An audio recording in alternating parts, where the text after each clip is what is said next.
What's up, fam? This is a late video, but I got to get this out to you because one, I need to go over the opportunities that we had today, and two, I need to give you guys a watch list going into tomorrow so you don't trade like a complete jackass, okay? So number one, first and foremost, guys, if we pull up the two green light specials today, the first one that we had was EVTV. And EVTV, we ended up getting caught in a pump and dump. I called this out for all of my one-on-one students here. Ended up getting into this one for a 20% loss here, go all the way down to stop loss. EVTV just took a complete dump. But if you take a look right here, everything looked good on this stock. So if we come over here to the right hand side, take a look at this market cap. Market cap is below 50 million. Free float is below 50 million. Take a look at the profile. The company is from the United States. I mean, this is supposed to run 10, 15%. Actually, it does run for 10%, 90% of the time, especially when that second 5-minute candle closes green. Unfortunately, if you guys zoom in, the next 1-minute candle kind of makes this pop up right here. So we end up entering like right up here, and it only goes for like 5%. Weren't able to get TP. This thing pulls all the way back, does a complete pivot, goes all the way down to stop loss. So to start the day off, a complete pump and dump. So comment down below if you guys took EVTV. If you guys lost on that one, technically you were supposed to lose on that one. It is what it is. The green light special breakout isn't going to be 100%. We just got to say, okay, whatever, move on to the next. Let's get the next stock. So the next opportunity was PAVS. Now, some of my one-on-one students was having trouble trading this one. We allowed me to trade this one in pre-market, so I was able to catch this move right here. So if I zoomed into the 1-minute time frame, the 1-minute candle was trending green, and the next 1-minute candle closed green, and we get this quick pop-up right here. I think it enters somewhere around this general area. We get this quick pop. It looks like 16%, but we actually just popped like right at like 12% here, so barely hit TP. Now, after this one makes this pullback right here, and it starts to bounce right here in this area, I'm really thinking about getting in, and I put it in the one-on-one chat, and I ended up deciding not to get in.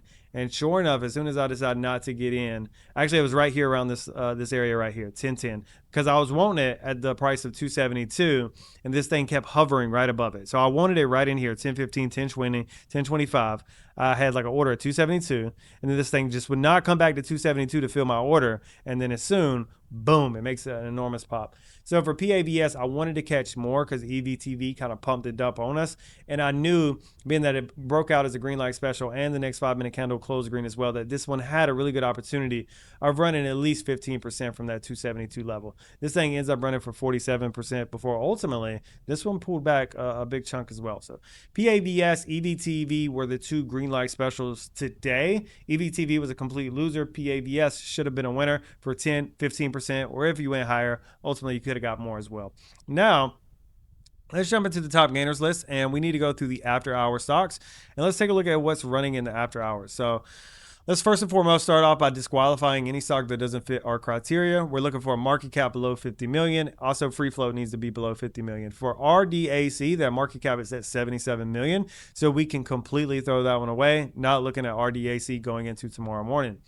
Next up, we're going to take a look at IVP. So IVP price is below $1. This is actually 5 cents, super cheap.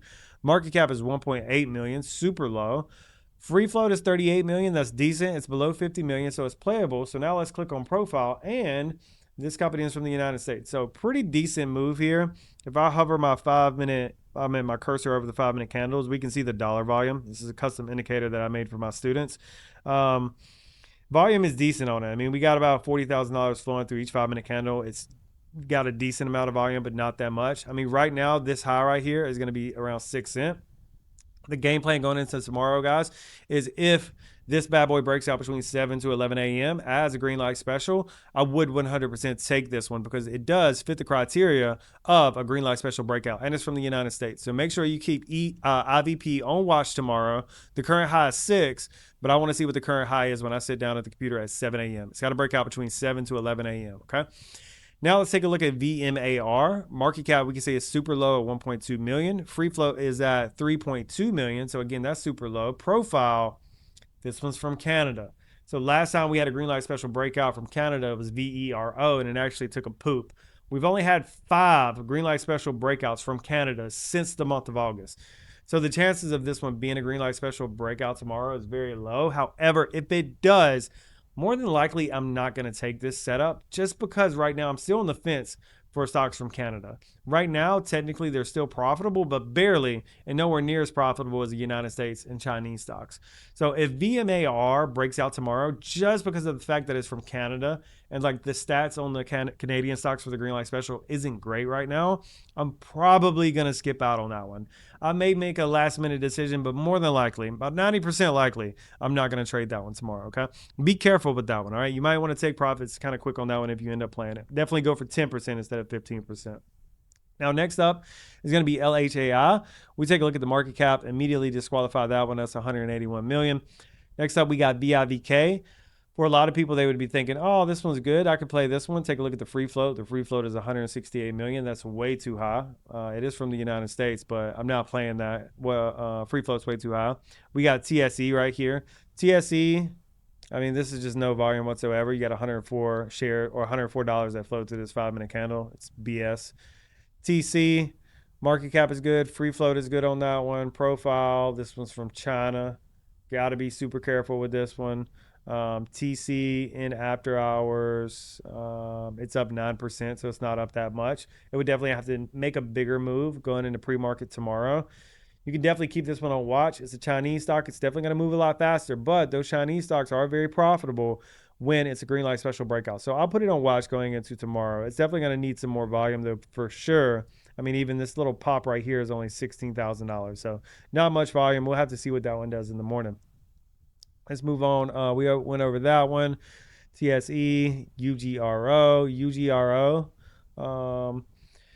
From the United States, market cap is good. Free float is good. This one didn't quite break out today. It had this top right here at 49 cents. We try to make a move up, get rejected before we go over 49 cents. So this is definitely one that we can watch going into tomorrow. Now, what I would do is I would definitely play the after hours or pre-market high. It needs to break out between 7 to 11 a.m., but we can definitely see that this is a stock that does have some momentum and it's not completely dying off. So I would definitely keep that 49 cent level on watch. But more than likely, if I do play this one, it's going to be the after hours high or the pre-market high, whichever one is higher. Currently, that high is going to be 43 cent. If we take a look at that from the close, that 43 cent level is 24% from the close because we closed all the way down here. So that could be the high that has to break through tomorrow. So keep a watch on UGRO. It is from the United States as well. So this could definitely be a money-making opportunity for us. All right. So that's going to be my main watch list going into tomorrow, guys. Comment down below if you guys have any questions whatsoever. If you guys are interested in one-on-one training, you know where to hit me in the links down below. DM me on IG or Facebook, looking to take on a few more students. I will talk to you guys in the next video. Deuces.